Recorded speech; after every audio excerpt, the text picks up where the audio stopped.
Nabi SAW bersabda, Nabi kata, siapa iqtana kalban, bela anjing sebagai pet. Bang siapa bela anjing sebagai menatang kesayangan. Dia bela anjing macam dia bela kucing. Dia bela anjing macam dia bela arnab. Bang siapa yang bela anjing, yang pelihara anjing macam dia bela menatang kesayangan. Laisa bikalbi said, yang anjing itu bukan anjing yang nak digunakan untuk memburu. Wala masyiyah, yang anjing itu bukan anjing yang nak digunakan untuk jaga menatang ternakan dia. Wala ard, dan anjing itu bukan anjing yang nak digunakan untuk menjaga tanam-tanaman. Fa innahu yanqusu min ajrihi qiratani kulla yaum. Allah akan minus, akan tolak pahala yang dia dah buat. Tiap-tiap hari Allah tolak 2 qirat. 2 qirat maksudnya pahala sebesar bukit Uhud 2 kali. 2 kali bukit Uhud. Ini anjing. Ini yang kata anjing ni. Satu binatang yang Islam meletakkan dia macam tu. Kalau kita guna dia untuk tujuan-tujuan nak memburu, kalau kita guna dia untuk tujuan-tujuan untuk jaga menatang ternakan lembu kambing kita, kalau kita guna dia untuk jaga tanam-tanaman kita, tak apa. Tapi kalau kita guna dia, kita beli dia, kita simpan dia, kita pergi duk gomoi dia, kita pergi duk ambil gambar dukung dia, kita pergi duk cum hati hubun-hubun kepala dia, kita pergi duk selfie dengan dia. Tiap-tiap hari Allah minus, Allah tolak pahala yang kita duk buat ni. Kita sembahyang qabliyah subuh yang kata pahalanya khairun minad dunya wa ma fiha. Lepas sembahyang subuh kita duk baca Quran sampai 4-5 muka. Lepas tu kita pergi jumpa orang susah, kita dengan senang hati bagi sedekah dekat dia RM5, RM10. Ni semua pahala yang kita duk buat ni, kalaulah ada tara besar bukit Uhud, Allah tolak 2 bukit Uhud. Kerana hang pergi duk bela anjing, buat pet, buat binatang kesayangan hang. Itu anjing. Hadis yang kedua riwayat daripada Maimunah. Dia kata, ya Rasulullah, ni sejak daripada sehari ni, dia kata daripada pagi tadi sampai lah ni, saya tengok muka abang nampak macam susah hati. Maimunah tanya Nabi, dia kata, abang ada masalah apa? Daripada pagi tadi ni dah nak sehari dah, saya nampak abang ni nampak macam ada benda tak settle. Nabi kata, cerita dia macam ni, Jibril janji nak jumpa aku semalam. Nabi kata, semalam patut Jibril jumpa aku. Falam yalqani, Jibril tak mai. Mana aku tak susah hati? Jibril sudah janji dia nak jumpa aku semalam. Aku tunggu sampai siang. Jibril tak mai. Apa salah aku? Tak kena aku tang mana? Apa hal ni? Aku ditinggalkan dalam keadaan tertanya-tanya. Aku jadi tak seronok hari ni. Wallahi ma akhlafani. Nabi kata, demi Allah, Jibril bukan jenis yang menyalahi janji. Nabi kata, Jibril dia bukan macam orang. Jibril bukan jenis yang menyalahi janji. Kalau dia janji nak jumpa, dia mesti mai. Tapi pasal apa Jibril tak mai?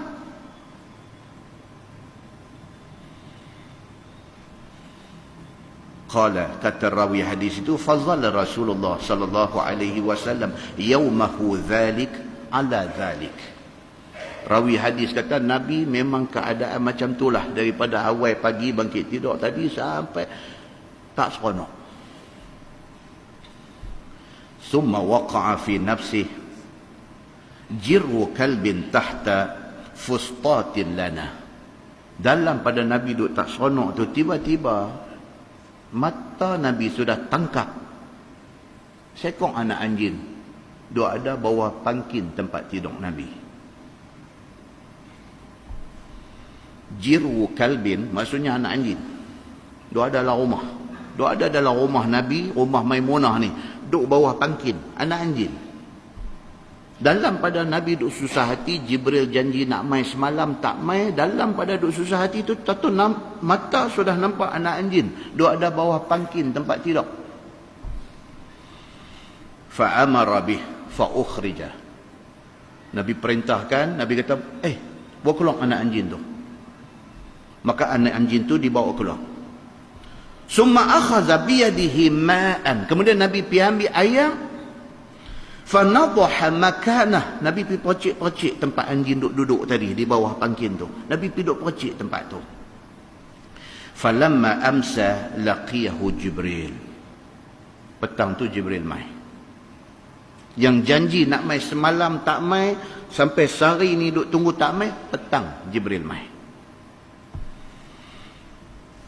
Faqala lahu, Nabi SAW kata dekat Jibril, dia kata, qad kunta wa'adtani an talqanil bariha. Nampak Jibril, Nabi terus kata, Nabi kata, wahai Jibril, hang janji nak jumpa aku kemarin. Nabi SAW kata dekat Jibril, dia kata, wahai Jibril, hang janji nak jumpa aku kemarin. Qala Jibril kata dekat Nabi, ajal. Ya, betul. Aku tak lupa. Memang aku janji nak mai semalam. Walakinna la nadkhulu baitan fihi kalbun wala surah. Tapi nama kata kami, bangsa malaikat ni, kami tidak boleh masuk rumah yang di dalam rumah itu ada anjing dan ada surah, ada gambar. Surah ni dia satu perbincangan lain pula. Kita dah baca dah dulu di Masjid Negeri Pulau Pinang. Surah ni ada satu pihak kata berupa objek patung yang apabila suluh cahaya dia menghasilkan shadow, bayang. Kalau ada benda jenis macam ni dalam rumah, malaikat rahmat, malaikat Jibril tak masuk. Hak masuk malaikat maut aja. Dia ni tak ada pantang apa. Ang duk tang mana pun cukup time dia sampai. Ni pergi baca hadis ni kata ini cantik ni mau uruh banyak lah rumah bagi malaikat maut tak mai dah. Dia ni tak ada pantang. Lain malaikat Jibril, malaikat rahmat, malaikat apa dia pantang banyak. Jibril kata, kami yang kata bangsa malaikat ni kecuali malaikat maut, kami tidak boleh masuk dalam rumah, la nadkhulu baitan fihi kalbun wala surah. Kami tidak boleh masuk rumah yang di dalam rumah itu ada surah, sama ada patung ataupun surah dalam arti kata gambar berlukis. Gambar berlukis. Kita pergi Central Market di Kuala Lumpur, dia ada artis-artis jenis rambut panjang, pakai bareta, jenis ni. Berapa? Nak lukis gambar? Dia tak berapa? RM50. Boleh jadi elok kah? Dia tunjuk gambar dia lukis dah. Gambar macam-macam orang. Kita kata lama kah? Dia tengok muka kita nampak tak apa susah sangat. Kan? Dia tahu hidung macam jambu ayam ni, tak ada apa dia ni bagi kat saya 45 minit. Dia kata. Kita pun kata alright bos, kita pun duduk. Tengok sebiji macam kembang kita. Bawa balik pergi tempat frame bagus punya, gantung sama besar dengan Abdul Wahab punya gambar. Bubuh kedebuk di dinding tu. Jibril tak masuk.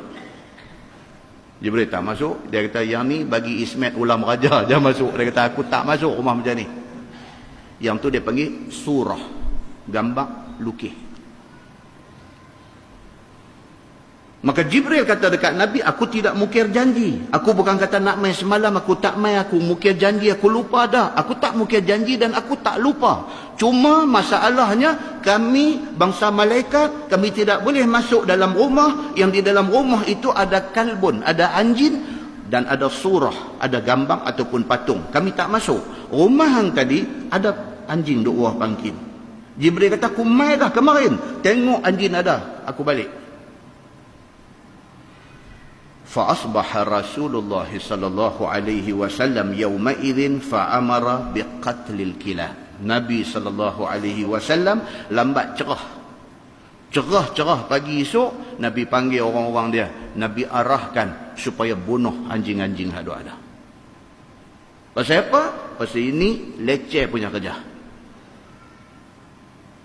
Tapi duk dukung, duk selfie ni. Oh, tuan-tuan.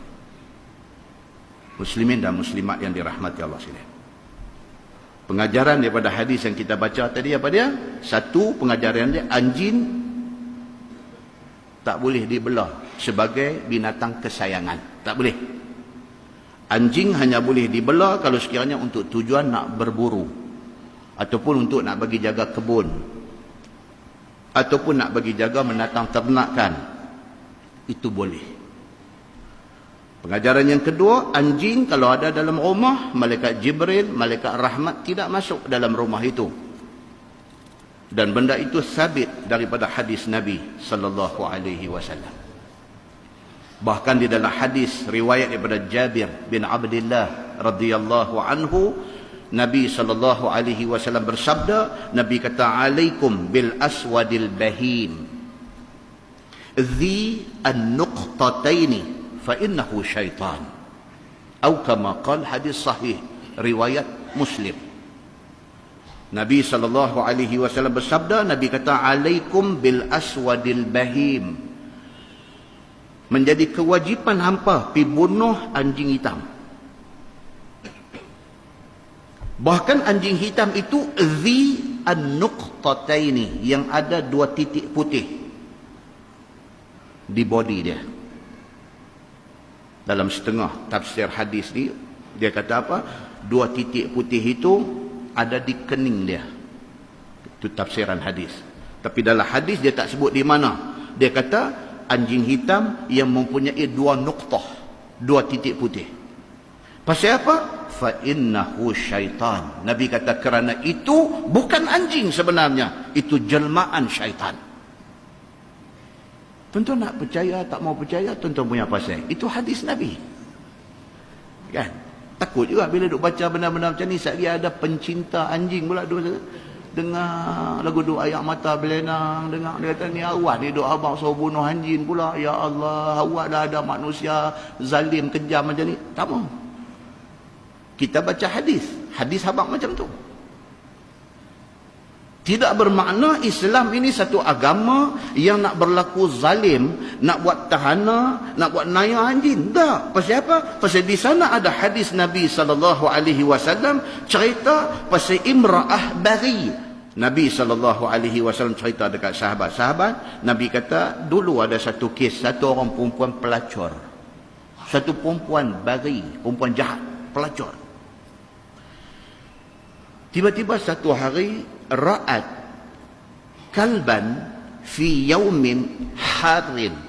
Dia nampak anjing pada hari yang sangat panas, hari yang panas terik. Dia perempuan pelacur, jalan-jalan-jalan tengah padang pasir, nampak anjing di tengah panas terik, yang anjing itu yutifu bibi'rin, duk tawaf telaga, duk pusing telaga. Dia dahaga yang teramat sangat, tapi apakan daya, dia anjing. Dia nak turun pergi ambil air tak boleh. Dia duk pusing telaga tu. Dia duk pusing telaga tu. Qad adla'a lisanahu minal atash. Nabi kata lidah dia duk terjelen. Pasal terlampau dahaga anjing ni. Fanaza'at lahu bimuqiha. Perempuan pelacur ni bila tengok anjing ni dahaga yang amat sangat, dia jatuh kesian. Dengan menggunakan kasut dia pergi cedok air telaga, bagi anjing ni minum. Nabi kata faghfira laha, sebagai balasan kepada dia buat baik ke anjing itu, Allah ampunkan dosa dia. Hadis itu hadis sahih riwayat Imam Muslim. Hadis itu bukan dalil untuk selfie dengan anjing.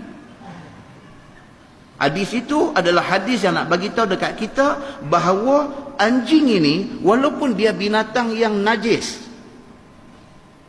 walaupun perbahasan tentang najis tu pula dia main satu bab pula. Ada sebahagian ulama kata najis, seluruh badan dia tu najis. Ada sebahagian ulama kata no, kalau kita kering dia kering, pegang tak apa. Kalau salah satu parti, salah satu pihak basah pegang, najis, kena sama satu ayak tanah, 6 ayak mutlak. Ada sebahagian ulama kata, no, yang najis tu cuma air liuk dia yang duk melenjar dengan najis dia bila dia berak dan kencing. Hal lain tak najis. Itu perbincangan. Tapi pokok pangkalnya, anjing ni binatang najis. Itu pokok pangkalnya begitu. Di mana najisnya, Allah yang lebih mengetahui. Tetapi petunjuk daripada hadis Nabi SAW duk mai dekat kita. Tuan-tuan, apakah sebaik-baik petunjuk kepada kita? Sebaik-baik petunjuk kepada kita ialah hadis Nabi SAW dan Al-Quran itu sendiri. Detail petunjuk hadis. Nabi SAW kata, bekas ayam yang dijilat oleh anjing itu akan jadi suci apabila kita basuh bekas yang anjing jilat tadi ni dengan 7 kali air. Sekali yang pertamanya dengan air tanah. Hadis itu hadis sahih riwayat Imam Muslim. Maknanya anjing tu dia pergi jilat bekas, satu besen ada air dalam tu, dia main jilat air tu. Bekas tu kena sama. Najis tak najis anjing ni? Najis. Tapi walaupun dia satu binatang najis, boleh tak boleh kita pergi buat tahanan kat dia? Saja-saja lalu tepi dia, ambil paupah-nyok ke depan bagi belakang dia. Saja-saja tengok dia duduk tidur, pergi ambil batu hampuk atas belakang dia. Adakah itu Islam suruh? Islam tak suruh benda tu. Islam suruh kita berlaku ihsan kepada setiap makhluk Allah yang bernyawa. Tapi sampai nak buat satu kempen, nak pergi ajar orang, itu tak disuruh. Padan dengan habang aja. Ini anjing, cerita dalam agama dia macam ni, macam ni, macam ni. Kalau terkena najis dia kena buat macam ni. That's all. Saya yang paling kesian dalam episod ni dekat ustaz tu lah. Ustaz Iqbal ke apakah nama dia. Tuan-tuan boleh masuk internet, boleh tengok. Masya Allah, orang bagus. Dan trend masyarakat kita hari ni, bukan nak ambil tahu daripada A sampai Z. Dia nak boh ya. Allahu Akbar. Tuan-tuan, kita baca dalam Facebook, mereka punya duk hantam ustaz ni, Masya Allah. Walhal dia tak dengar pun apa ustaz ni cakap di dalam program ni. Tuan-tuan boleh masuk internet, boleh keluar balik YouTube. Dia bercakap daripada awal sampai habis. Dia explain everything, cantik. Ustaz Iqbal ni, kalau tuan-tuan tengok muka dia pun lagi jernih daripada Ustaz Samsuri. Saya pun tengok dia, Masya Allah, tak mungkin Ustaz ni orang duk buah dia sedangkan orang tak tahu apa cerita sebenarnya. Tuan-tuan, awat kita jadi macam tu. Lagi baiklah kita pergi sebut Subhanallah wa bihamdi. Tuan-tuan, tolonglah, sudahlah kita perangai suka nak hukum orang, gopoh-gapah, tergesa-gesa ni, sudah. Ambil tahu, ujung panggil cerita, baru kita tahu. Yang silap ni apa dia? Geng yang duduk selfie ni. Mereka ni silap. Pasal apa? Mereka terlajak. Ustaz tu tak suruh buat lagu tu. Mereka yang terlajak pergi buat lagu tu. Muslimin dan muslimat yang dirahmati Allah sekalian. Pengajaran daripada semua yang kita baca tadi apa dia? Satu, walaupun anjing tu binatang najis, tapi kita tetap dijanjikan pahala kalau kita ada ihsan. Tolong dia. Satu. Yang kedua, jangan tak pasal-pasal kita pergi buat tahanah dan buat nayah kepada makhluk Allah yang bernama anjing. Jangan. Yang ketiga, tapi kita tak disuruh sampai ke tahap nak pergi dukung, nak pergi duk peluk, nak pergi duk cium anjing. Tidak disuruh oleh agama kita. Yang keempat, saya secara peribadi, saya rasa tak perlu kempen seumpama itu. Yang kelima, dengan ini, saya mencadangkan kepada jemaah Masjid Al-Muttaqin. Kita tutup topik touch a dog ini. Saya mencadangkan supaya tajuk ni tutup. Kita banyak benda lain nak bincang. Dan yang keenam, kita gantikan duk bercakap pasal anjing tak habis-habis upah hari dah ni dengan zikir kepada Allah. Kerana berzikir itu, kita dibanggakan oleh Allah di depan malaikat.